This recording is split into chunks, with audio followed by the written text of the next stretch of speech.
We're always told that if you want to boost your testosterone, you got to be in the gym, hitting it hard, maybe spending a ton on supplements. But what if I told you the most powerful tool for resetting your hormones is, well, it's something you already do every single day. Yeah, I'm talking about walking. But hold on, not just any casual stroll. This is about using simple movement as a kind of chemical kill switch for the very things that are dragging you down. Okay, let me ask you something, right here, right now.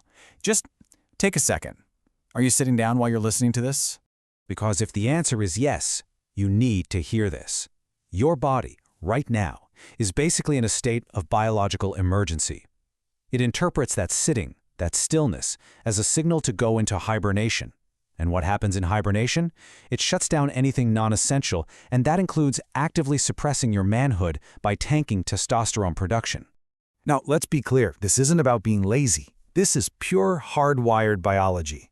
See, when we stop moving for long periods, our ancient programming kicks in. It thinks we're in some kind of crisis, maybe a famine, maybe hiding from a predator, where building muscle is the last thing we should be doing.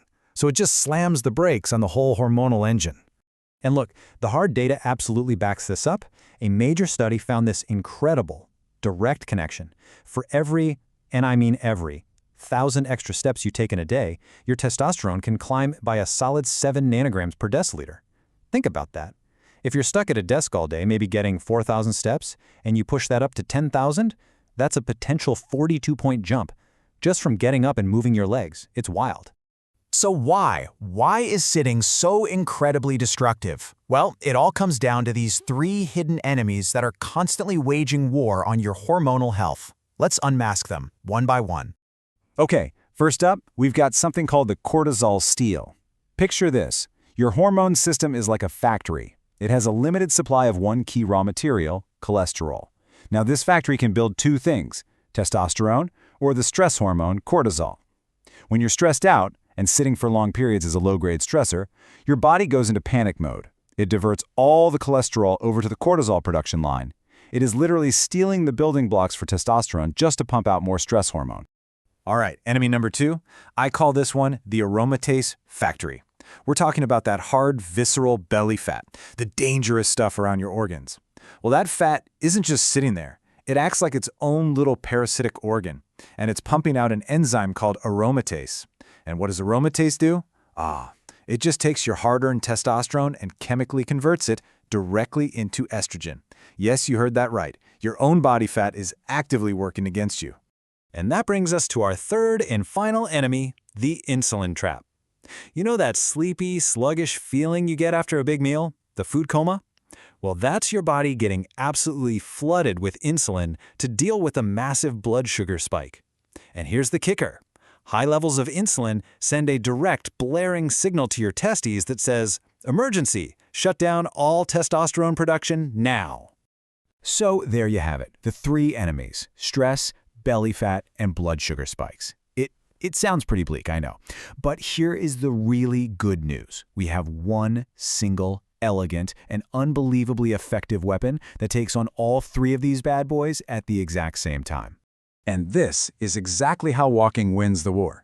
First, for the cortisol steal, that simple, rhythmic movement as the world goes by creates what scientists call optic flow. It's been shown to literally quiet down the brain's fear center, the amygdala. Cortisol plummets, bam, one enemy down. Second, for the aromatase factory, walking puts your body in the perfect oxidative zone. This is where you become a super efficient fat-burning machine. You're basically starving that aromatase factory of its fuel. 2 down. And third, for the insulin trap. Walking turns your leg muscles into a giant sugar sponge. They soak up all that glucose from your meal before it can ever cause that massive, T-killing insulin spike. Game over. And this is such a critical point, you guys. We're conditioned to think that only the most intense, grueling exercise actually counts for anything. But just look at this comparison. Sprints, heavy lifting, they're great, but they primarily burn sugar, and they can actually spike your stress hormone cortisol. Purposeful walking, on the other hand, it specifically targets fat for fuel, and it actively lowers cortisol. When it comes to pure hormonal balance, walking isn't just an option. It's actually the superior tool. Okay, so knowing all this science is awesome, but it's useless if you don't put it into practice, right? So let's get into the how. It all boils down to a really simple 3-pillar protocol I like to call the testosterone walk. All right, here's the exact game plan. Pillar number 1, the pace. This is not a lazy stroll through the park. I want you to walk with intention, like you're just a little bit late for a flight. You know that pace? You should be able to talk, but just barely. Pillar 2, the timing. This is key. Do this for just 10 to 15 minutes immediately after your main meals. That's how you activate that sugar sponge effect. And pillar 3, the environment. If you can, get outside. That sunlight on your skin triggers vitamin D production, which is a raw building block for testosterone. It's a free bonus. So, what's the magic number? What should you be aiming for? The goal is 8,000 steps a day. And the data here is it's absolutely compelling. Men who consistently hit that 8,000 step mark have a staggering, get this, a 90% lower risk of having clinically low testosterone. It's such a clear, achievable target with an absolutely massive biological payoff. So look, the most important takeaway here is that the barrier to entry is literally zero. This doesn't cost a thing. It doesn't require a gym membership or any expensive gear.